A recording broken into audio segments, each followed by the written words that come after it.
What up, Fit Fam? This week we're going to be talking about macro-friendly baking, which is something that I really enjoy. We all know that healthy eating can sometimes become a little boring and monotonous and kind of plain tasting.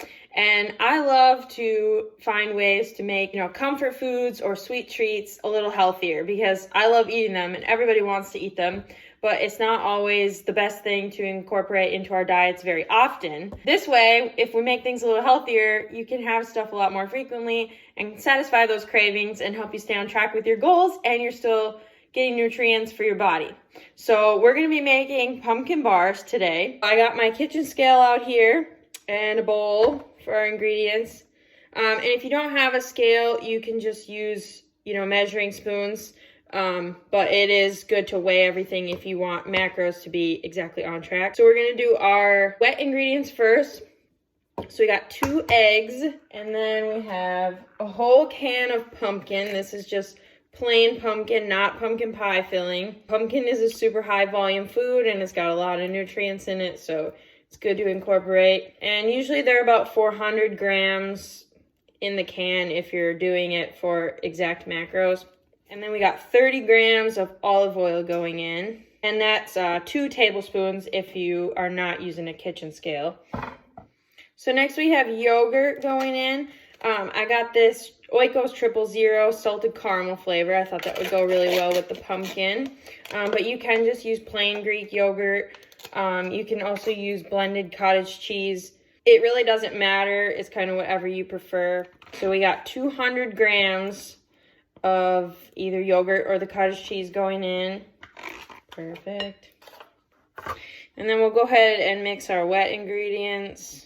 So we got our wet ingredients mixed. I also forgot to add that I have the oven currently preheating to 350 degrees. Once our wet ingredients are mixed, then we can go ahead and add our dry ingredients. So first I have 200 grams of oat flour. I just use oats that I buy, and then I just blend them up in my NutriBullet Quick. You can buy oat flour pre-made, but it's more expensive, so I just do it myself. And this is about 2 cups of oat flour once it's ground up, if you don't use the scale to measure the 200 grams. And then next, we have pumpkin pie spice. I don't measure this. I like to just season it however you like it. Some people like it a little more spicy. I probably do maybe 2 or 3 teaspoons. And then I do a little cinnamon as well, maybe a teaspoon of cinnamon. Measure with your heart. And then we got baking powder and baking soda, half a teaspoon of each. Sometimes I just eyeball this too, though. It's really not that big of a deal. These recipes aren't too fussy. I know baking is more of a science, but it's kind of hard to mess this up. And then also salt. I just do a 1/4 teaspoon of salt. And then for our sweetener, I use stevia. And this is 0 calories, but I just do maybe 2/3 to 3/4 of a cup. You can kind of adjust that based on, the sweetness level that you like too. Again, it's not too fussy. So now we're gonna incorporate the dry and the wet ingredients together. So now I've got the wet and dry ingredients incorporated, and I've lined a pan with parchment paper. So we're just gonna go ahead and put the mix into the pan. So I've got the batter in the pan. It is a little thick, so you have to kind of spread it around a little bit by hand. But once it's in the pan, now we're going to go ahead and bake it until a toothpick comes out clean. Okay, so our bars are done. They cooked about 25 minutes, and I've had them out sitting cooling. And so now we're going to make the frosting for them. So I got a bowl here and my kitchen scale again. So we're going to start off with some sugar-free pudding mix. I usually buy the cheesecake kind, but they didn't have any, so I just got vanilla.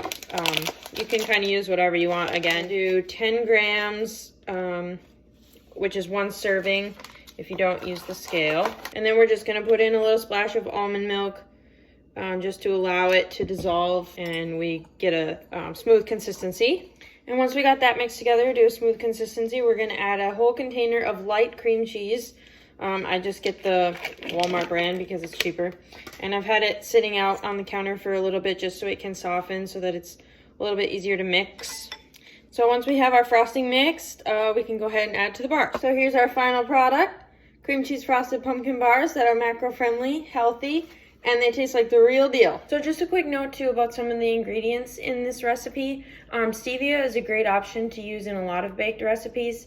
It's an all-natural sweetener and it doesn't spike blood sugar like a normal sugar would, so it's great to use and make things a little healthier and lower calorie. Also, if you're looking to make things a little higher protein, you can sub in some of the oat flour for protein powder. Typically, any protein serving will be like 25 to 30 grams. So just sub in a scoop of protein powder and take out that much oat flour, and then you can have a higher protein recipe. And if you're vegan or dairy free, you can change the recipe and swap out the Greek yogurt for unsweetened applesauce. It just changes the macros a little bit as it won't be as high protein.